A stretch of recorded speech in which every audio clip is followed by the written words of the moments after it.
오늘 우리가 기쁨의 부활절을 맞이했습니다. 기쁨의 우리 인사를 하실 텐데, 예수님 다시 사셨습니다. 서로 인사하시기 바랍니다. 예수님 다시 사셨습니다. 방송으로 예배하는 여러분에게도 부활의 주님이 함께할 줄로 믿습니다. 영국의 옥스퍼드 대학의 역사 교수였던 토마스 아놀비가 이렇게 말을 했습니다. 오랜 기간 나는 역사적인 문헌을 연구하며 여러 가지 유물들을 고증하면서 역사적인 사건들의 사실 여부를 조사해왔다. 그런데 지금까지 연구 중에 가장 놀라운 사실은 예수 그리스도가 죽었다가 다시 살아나셨다는 것이다. 이보다 더 분명하고 완전히 이해할 수 있는 역사적인 사실을 나는 보지 못했다. 여러분, 부활은 확고한 차돌같이 분명한 역사적인 사실인 줄로 믿습니다. 그리스도인들은 이 시대에 부활의 복음 안에서 이 부활 신앙으로 무장할 때 우리의 신앙이 더 견고해지고 미래의 소망이 깊어지게 될 것입니다.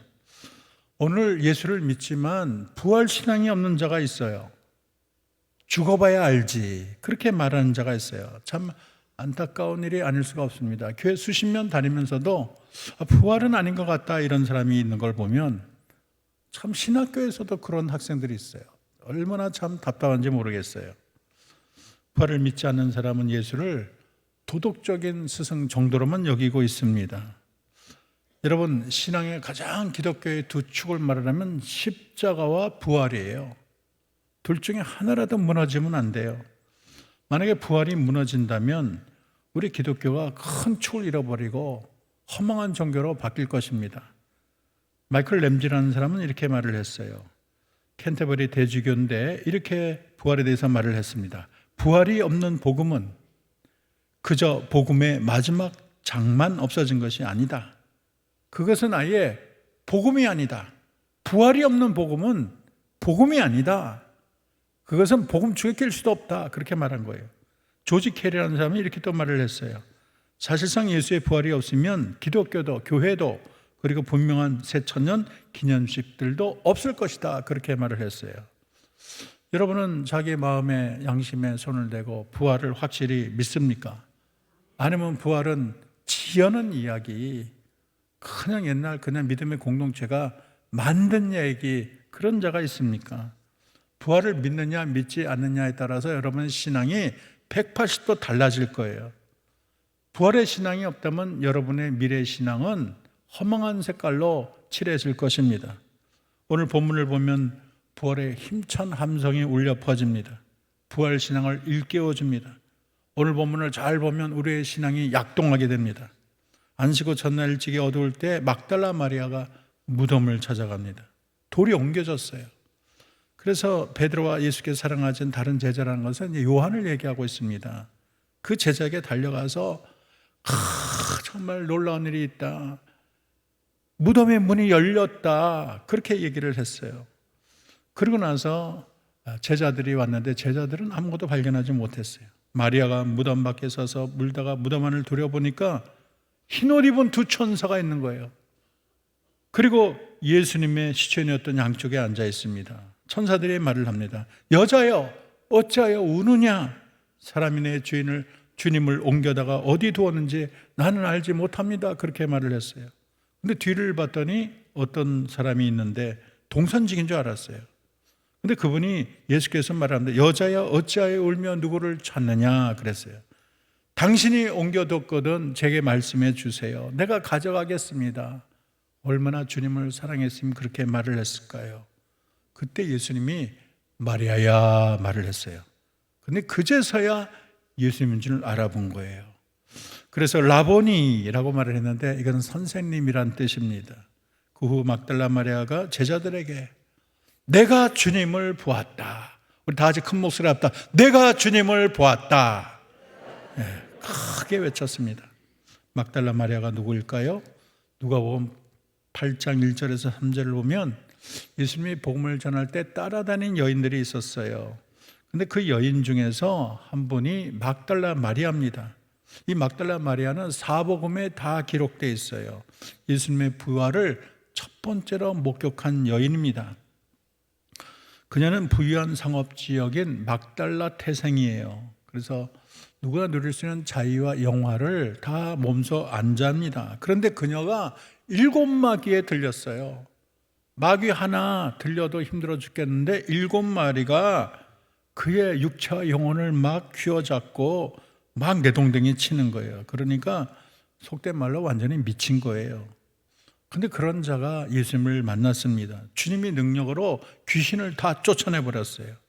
그래서 예수님의 은혜를 잊지 않고 예수님을 위해서 온 생애를 바치며 헌신한 자가 막달라 마리아입니다. 그래서 막달라 마리아가 아주 특별한 사람이에요. 마테마가 누가에 예수님이 십자가 졌을 때 그 십자가 밑까지 따라가며 눈물을 흘린 여인 첫 번째로 기록된 자가 막달라 마리아인 것입니다. 오늘 본문 20장, 요한복음 20장 1절에 보면 이렇게 돼 있어요. 안식구 첫날 일찍이 아직 어두울 때 막달라 마리아가 무덤에 와서 돌이 무덤에 옮겨진 것을 보고 그랬어요. 여러분, 어두컴컴할 때 여인이 혼자 무덤에 간다는 것은 보통 가광이고는 갈 수가 없어요. 그런데 막달라 마리아는 누가 시키지가 않았지만 안식구 첫날 가장 어두울 때 가장 먼저 예수님의 무덤을 찾아갔습니다.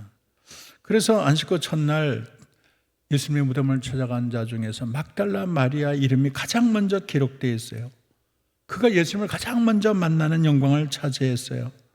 여러분, 예수님이 이 세상에 오셔서 부활한 사건이 얼마나 경축할래요. 정말 그날은 온 세계가 박수치며 팡파레를 울릴 날인데 아마 천사들이 대단했을 거예요. 그 영광의 날을 가장 첫 번째로 목도했다. 첫 번째로 그 영광의 자리를 차지했다. 보통 영광이 아니에요.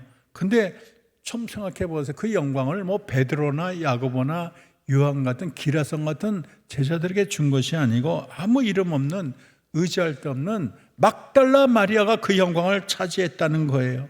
왜 그럴까요? 마리아는 하나님을, 우리 주님을 누구보다도 사랑했기 때문인 것입니다. 여러분, 7 귀신 들렸다면 그 인생 종친 거예요. 미래 소망이 없어요. 여러분, 미친 사람 봤죠? 막 정신없이 눈빛이 흐릿하고 횡설수설하고 참 뭐 어느 거나 모든 행동이 다 엉망진창 아닙니까? 그래서 사람들의 멸시와 조롱거리고 기피 대상 1호예요. 만나기 싫은 사람이에요. 다 혐오합니다. 그렇게 미친 여자로 살다가 세상을 다 등지게 될 그런 여인 얼마나 불쌍합니까? 그를 고칠 자가 누구일까요? 이 세상에 아무도 없어요. 어떠한 무슨 무당도 쫓아낼 수 없고 용하다는 그런 의사들도 그 병을 고칠 길이 없어요. 하늘나라에 7 귀신을 쫓아내고 그 영혼을 새롭게 할 자는 주님 한 분밖에 없는 것입니다. 그런데 그녀가 예수님을 만나서 7 귀신이 떠나갔어요. 얼마나 놀라운 기적입니까? 과거의 비참함을 너무나 잘 알기 때문에, 너무 큰 은혜를 입었기 때문에 주님을 누구보다 사랑하는 거예요. 여러분, 받은 바 은혜가 크면 주님을 누구보다도 사랑합니다. 죄 용서가 크면 더 그 주님을 사랑하게 되는 거예요. 주님의 은혜 생각하면 고맙고, 아니 내가 뭔데 주님이 나를 오셔서 나같이 정말 세상에 아무 볼품이 없는 먼지 같은 나를 주님께서 하나님 사랑을 주셨나. 그 내 영혼을 짓누르던 악마 같은 존재를 우리 주님이 다 내쫓아 주셨네. 얼굴이 달라지고 얼굴이 환해지고 예수님만 보면 그 눈에 하트가 가득해요. 사랑이 넘쳐요. 아마 베드로와 요한보다도 주님을 더 사랑한 것 같아요. 그들보다 믿음이 더 큰 것 같아요. 그래서 누구보다도 먼저 예수님 무덤에 갔어요. 예수님이 부활하신 예수님을 누구보다도 먼저 만났어요. 여러분, 주님이 오실 때도 마찬가지예요. 어떤 자가 예수님을, 이 땅에 오실 예수님을 기쁨으로 맞이할까요? 그는 주님을 가장 사랑하는 자가 주님을 기쁨으로 맞이할 것입니다. 그것은 재림 올 때보다 평소 때의 모습으로 결정돼요. 날마다 주님을 사모하고 주님을 바라보고 해바라기가 태양을 바라보는 것처럼 예수님 한 분만으로 만족하고, 세상 주는 부귀 영화보다 나는 주님이 더 좋아, 세상의 자랑보다 주님이 최고야, 주님의 은혜에 젖는 자만이 이 땅에 오실 예수님을 기쁨으로 맞게 될 줄로 믿습니다. 그런데 예수님을 사랑하지 않은 사람, 뭐 예수님이 계셔도 좋지만 안 계셔도 아무 문제가 없어요. 있으나 마나한 존재야. 예수님의 관심이 없어. 먹고 사는 일에만 정신이 없고 세상 즐거움과 쾌락에만 빠져 있다면 주님이 오셔서 아무런 주님의 환영을 받지 못할 것입니다. 그것은 그때 결정되는 것보다는 평소 때 신앙생활이 중요한 거예요. 그토록 사랑하는 주님이 다시 사셨으니 얼마나 좋을까요? 그의 입에서 외친 말, 나는 주님을 보았다. 나는 주님을 보았다. 대단한 외침이에요. 기뻐서 어쩔 줄 몰라요. 여러분, 사랑하는 아들과 딸이 세상을 떠났는데 더 이상 살고 싶지 않고 죽고 싶은데 아들이 살아났어. 딸이 살아났어. 사랑하는 남편이 살아났어. 아내가 살아났어. 얼마나 기쁘겠어요. 춤추고 노래하고 하루 종일 싱글벙글 웃게 될 거예요. 만약 이 막달라 마리아도 얼마나 좋으면 절망이 물러가고 소망이 온 거예요. 너무 견딜 수 없어 달려가는 거예요. 말하지 말라 그래도 내가 주를 보았다. 누가 시키지 않아도 내가 주님을 보았다. 그렇게 말을 하는 거예요. 그래서 막달라 마리아는 예수님의 부활을 가장 먼저 증거한 증인이 된 것입니다. 여러분, 이 말은 세상에서 가장 강력한 부활의 증거예요. 아니, 그 사건을 내 눈으로, 내 두 눈으로 똑똑히 봤다. 이거보다 더 강력한 증거가 어디 있을까요? 저는 이제 옛날에 도로 가면, 요즘도 그렇죠. 도로 보면 현수막이 탁 붙어가고 목격자를 찾습니다. 전화를 부탁합니다. 얼마나 갈급한지 몰라. 사고가 났는데 이 사고가 누구 잘못인지 밝혀준 사람이 없어. CCTV도 없고 본 적 없어. 큰일 났어. 재판이 하고 빨리 가려져야 되는데, 그러니까 현수막을 걸어놓고 몇 날 며칠 날 그 사건을 본 사람은 제게 얘기해 주세요. 왜 그런가요? 목격자가 중요하다는 거예요. 목격자가 이 진실인지 아닌지를 판별할 수 있는 가장 중요한 요인이 된다는 거예요. 예수님의 부활 사건을 증거한 거, 목격한 자는 증거자가 되는 것입니다. 근데 그 증거자가 한두 명이 아니에요. 이 땅에 계시면서 막달라 마리아만 달랑 만나고 올라간 게 아니에요. 우리 주님이 이 땅에 부활하신 후에 40일이나 있었어요. 언제? 얼마큼? 40일. 그러면서 수많은 사람을 만나고 하나님의 나라의 일을 증거했습니다. 11번이나 나타난 사건이 성경에 기록되어 있는데, 무덤에 막달라 마리아를 만났고요, 무덤에 갔던 여인을 만나죠. 엠마오로 가는 두 제자, 여러분 다 아시죠? 베드로에게 나타났습니다. 또 도마를 제외한 11제자에게 나타나고, 좀 이따 도마를 포함한 또 11제자에게 나타나죠. 갈릴리 호수에 고기 잡던 7제자에게 나타나고, 또 갈릴리 산에 11제자에게 나타납니다. 또 500여 성도에게 나타나고, 알페 아들 야고보에게 나타나고, 부활 후 40으로 수많은 사람이 있는 곳에서 감난산에서 하늘로 올라갔습니다. 무엇보다도 막달라 마리아를 비롯한 수많은 여인들의 증언이 부활의 특별한 증거가 됩니다. 왜 그럴까요? 부활의 증언을 한 사람이 여인이라는 게 특징이 있어요. 당시에 여성의 목격은 법적인 효력이 별로 없었어요. 그만큼 여인은 사회에서 인정을 받지를 못해요.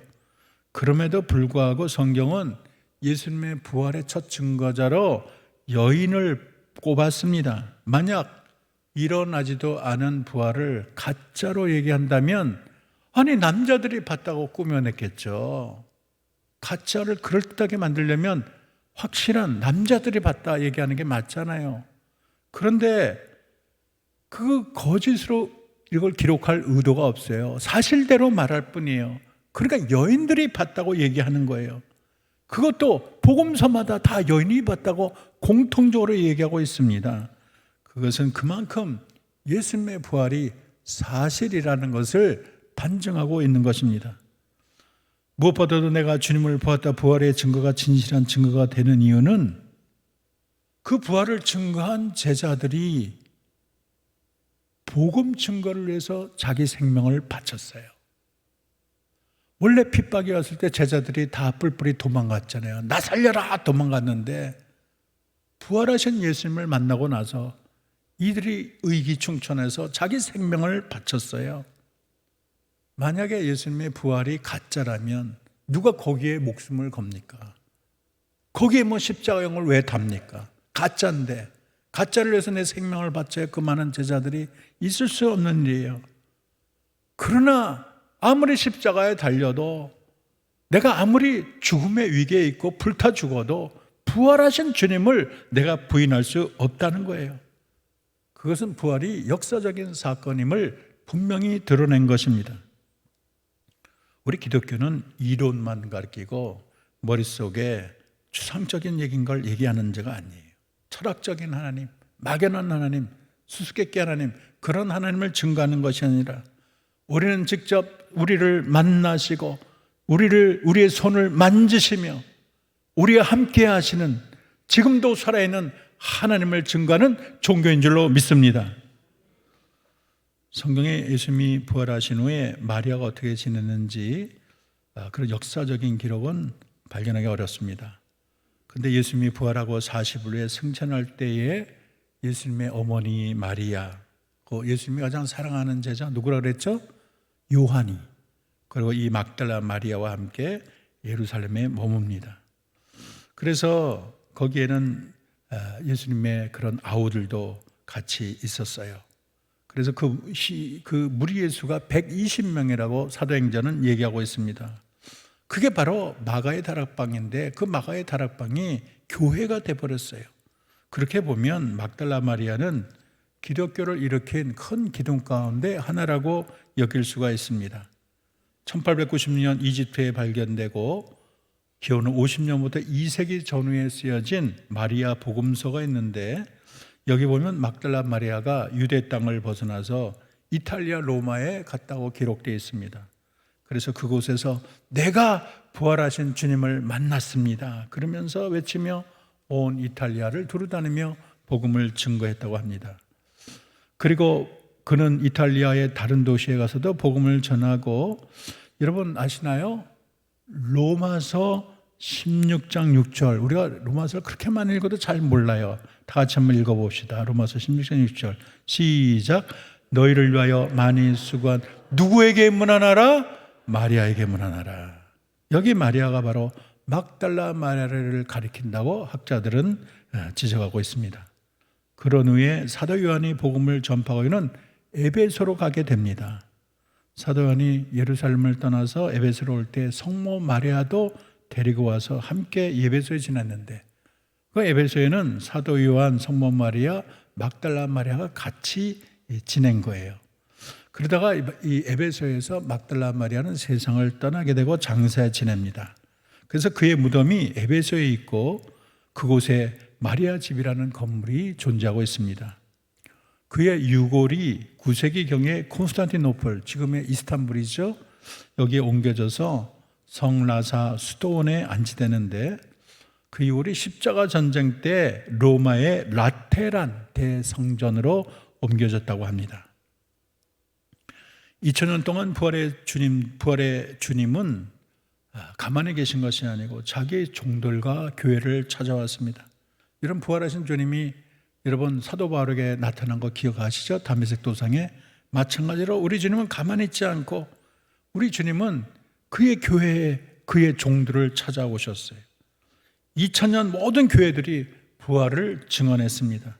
만약에 예수님의 부활이 거짓이었다면 오늘의 교회는 존재하지 않고 선교도 중단됐을 것입니다.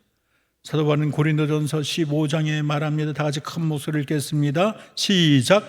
그리스도께서 만일 다시 살아나지 못하셨으면 우리가 전파하는 것도 헛것이요 또한 너희 믿음도 헛것이며 또 우리가 하나님의 거짓 증인으로 발견되리니 그랬어요. 어떻게 보면 이 세상 모든 사람, 우리는 다 예수님을 만난 자예요. 믿음을 통해서 우리는 예수님을 만났습니다. 그래서 여러분의 진실로 예수님을 믿는다면 여러분들도 부활의 산 증인인 줄로 믿습니다. 우리는 우리의 삶의 현장에서 날마다 부활의 주님을 맞이하고 있습니다. 여러분, 한 이야기를 전하겠습니다. 연세대 영문과 오하섭 교수에게 오혜령이라는 딸이 있어요. 이분이 연대를 나오고 이화여고에서 교편을 잡았어요. 성야라는 희곡을 발표해서 작가로 데뷔했습니다. 근데 조선일보 경향신문에서 신춘문예 희곡에 이분이 당선됐어요. 등단하고 극작가, 라디오 DJ로 아주 유명했죠. 여러분 중에 아는 사람 많을 것입니다. 여러분 60년대, 70년대 풍미했던 프로그램 중에 하나가 별이 빛나는 밤에 아시죠? 거기에 DJ를 맡았어요. 그래서 청춘들의 데모 활동한 것이 아주 유명한 사실입니다. 이분이 1999년에 당신 없는 인생은 빈 그물이오니라는 국민일보에서 난 책을 썼습니다. 그 내용은 이렇습니다. 자기가 미션 스쿨을 다녔기 때문에 기독교를 너무 잘한다는 거예요. 그런데 똑똑한 사람이 빠지는, 지성인이 빠지는 함정에 빠졌다는 거예요. 그래서 예수님이 살아계심을 건성으로 듣고 안 믿으려고 해요. 그거는 인생의 실패자들이나 예수님 믿는 거다. 인생에 위기가 닥치고 실패하니까 예수님 찾는 거지. 그렇게만 생각하는 거예요. 그만큼 자기가 인생에 자신이 있다는 거예요. 그러면서 나는 그물을 던지면 나는 언제든지 고기를 잡을 수 있어. 이런 과신이 자기 마음에 가득했고, 그래서 예수 없는 인생을 살았어요. 그러다가 위암, 임파수암을 닫고 3개월밖에 살지 못한다는 의사의 청천벽력 같은 진단을 받았습니다. 날마다 죽음을 기다리는 자가 됐어요. 달력의 숫자에 빨간색 빗금을 하나하나 쳐가면서 죽음이 내 앞으로 점점 한 발짝 한 발짝 다가오는 것을 체감했습니다. 이제는 물만 먹어도 토해요. 혈변을 봐요. 고통은 더욱 증가됩니다. 근데 그녀에게 매일 꽃을 보내는 자가 있었어요. 예정된 죽음이 얼마 남지 않았는데 그날도 희망을 버리지 마세요 메모와 함께 꽃 50송이를 보내왔어요. 그는 반시간이나 꽃에 얼굴을 파묻고 가만히 있었다고 합니다. 근데 이상하게 정신이 몽롱해지는 거예요. 근데 어디선가 자기 목덜미를 누군가 만지는 느낌이 들었습니다. 자기는 정신을 잃고 방바닥에 나동그라졌습니다. 직감적으로 학창시절의 경험이 기억이 나요. 예수 그리스도가 나를 찾아오셨구나. 나의 능력과 내 힘으로 채울 수 있다고 믿은 인생의 그물이 도저히 내 힘으로는 안 돼. 그 그물이 텅 비어 있을 때 주님이 절망의 자리에 찾아왔다는 거예요. 그래서 오해령 씨가 반사적으로 외쳤어요. 당신은 대체 누구이십니까? 왜 죽음의 한 복판까지 따라오시는 것입니까? 그 말을 내뱉고 그동안 주님을 나 몰라라 살았던 옛날을 회개하기 시작했습니다. 며칠 동안 화전지에 붓글씨로 자기의 죄를 써내려갔어요. 눈물로 하염없이 회개하며 주님을 기억하며 주님을 찬송하고 기도하고 찬송하는 시간을 가졌는데 오한이 나를 덮치는 거예요.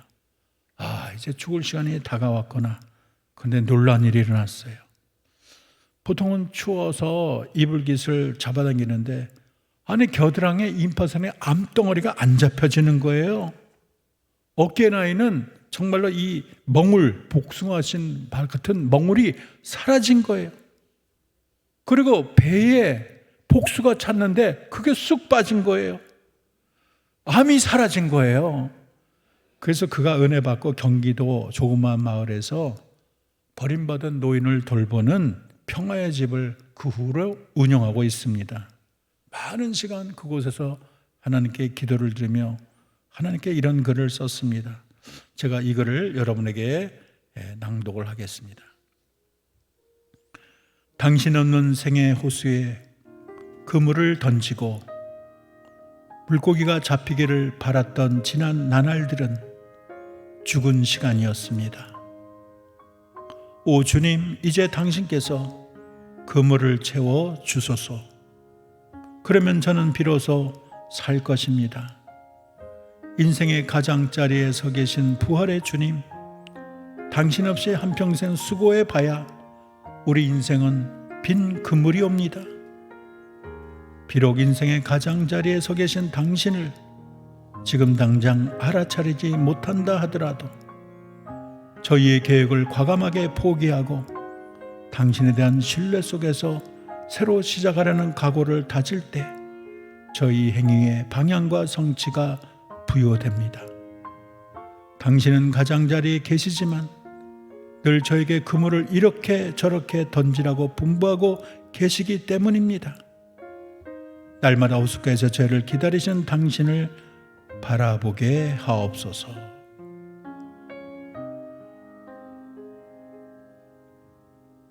여러분, 예수님 다시 사셨습니다. 죽음의 권세를 이기고 우리 주님이 부활하셨습니다. 그 주님이 계시기에 인생은 살맛이 나는 줄로 믿습니다. 여러분, 부활하신 주님을 바라볼 때 우리는 낙심하지 않고 절망하지 않습니다. 어떤 고난과 현실이 다가와도 부활의 주님을 생각하면 우리는 다시 일어날 수가 있습니다. 예수님의 부활을 믿는 여러분은 진정 주님을 사랑하기를 바랍니다.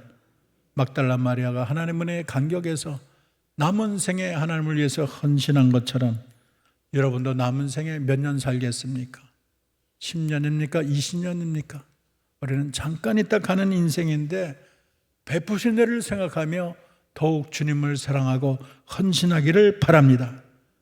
그래서 재림 때에 쌍수를 들고 주님을 찬송하며 아멘 주여 어서 오시옵소서, 영광의 주님을 기쁨으로 맞이하는 저와 여러분 되기를 주의 이름으로 축원합니다.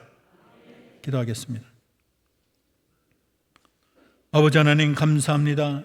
죄와 사망의 권세 이기시어 부활하신 주님을 찬송합니다. 그 옛날 마리아가 내가 주님을 보았다 환희에 찬 기쁨으로 주님을 증언하는 것처럼 우리 모두 예수님을 목소리 높여 부활하신 주님을 증거하는 산증인이 되게 하옵소서. 우리도 그 옛날 마리아처럼 주님의 은혜를 늘 기억하며 주님을 진정 사랑하며 헌신하게 하옵소서. 예수님의 이름으로 기도합니다. 아멘.